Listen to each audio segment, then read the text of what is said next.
Next, we're going to be talking about equivalent and equal sets. Two sets are considered to be equal if they contain the exact same elements. They have to be exactly the same. For example, the set R is equal to the set A, B, C, and Z. And the set of S has the elements Z, A, C, and B. Now the elements are written in different order, but you can see that every single element is there. A and B and C and Z are all accounted for.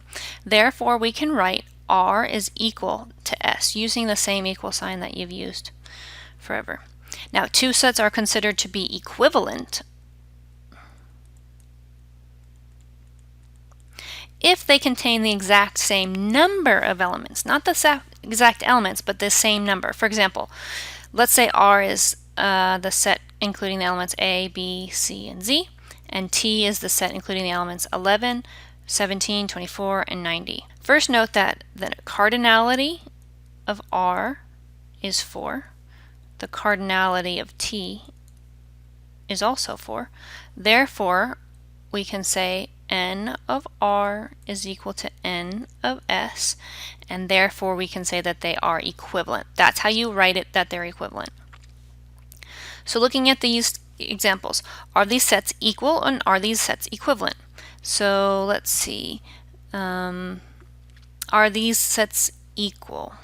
Do they have the same exact numbers? Well, would they have same 1, 2, 3, 4, but the 0 and the 5 don't match. So these are not equal. So A does not equal B.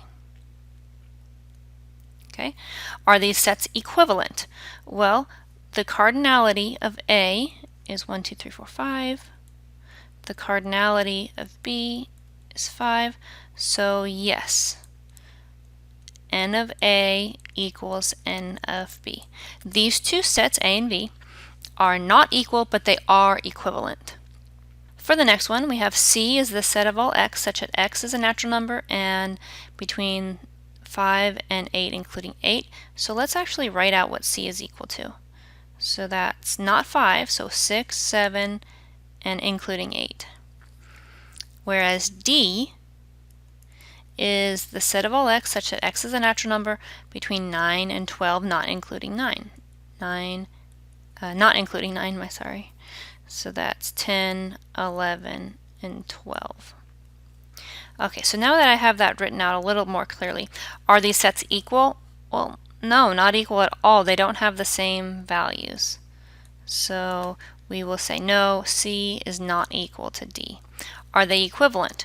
Well, the cardinality of C is 3.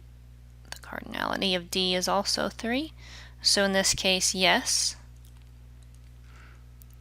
n of C is equal to n of D, so they are equivalent. The next one, E, is just the set including the element Monday. And the next one, F, is the set of all x such that x are the days that start with M. Well, let's see, Monday, Tuesday, Wednesday, Thursday, Friday, Saturday, Sunday. Monday is the only day that starts with M. So the only element in F is Monday. So are these sets equal? Yes. E does equal F. Are these sets equivalent? Well, the cardinality of E is 1.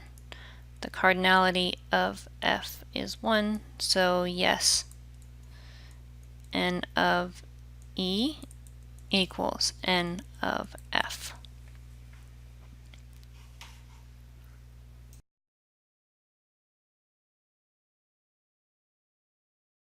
And last, we're going to talk about finite and infinite sets.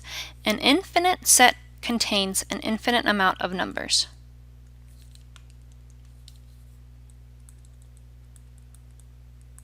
Which means it's an uncountable amount of elements. So for example, if I have a set A and I start with 1, 2, 3, and I just say dot, dot, dot, and then I close my brace. Now that keeps going forever. It never stops, so therefore it can't be counted, so therefore it's infinite. Whereas a finite set contains a finite amount of numbers, amount of elements, or a countable number of elements. For example, 1, 2, 3, 4, and it stops. Okay, that has I can count how many there are. That has cardinality. Or even if it has like a dot dot dot in it, but if it eventually stops, well then that is finite as well, because I can still count them even if I have to count really high. Okay, so that's the difference between an infinite set and a finite set. So let's look at some of the examples here. The first one, it says x is the set of all x such that x is an element of the natural numbers and less than 10. So x as the set 1, 2, 3, all the way up until 9. Okay, so can I count that? Does it ever stop? Well, sure it does. So that one I know is finite because I can count it and it stops. How about the next one, y? Y is the set of all x such that x is an element of the natural numbers and it is greater than 10. So y actually starts after 10, so it starts at 11, but it doesn't have any stopping point. Okay, the first one did have a stopping point because natural numbers start at 1, and so it can't go below 1, so that's why it has a starting point. Where does the second one, y, because it kept going up forever, that's going to be infinite because it keeps going up, it can't be counted, and it never stops. And the set of z. Notice that z starts at 50 and it ends at 70. And even though there's an ellipses in here in the middle, because it eventually stops, this one is going to also be finite. It stops.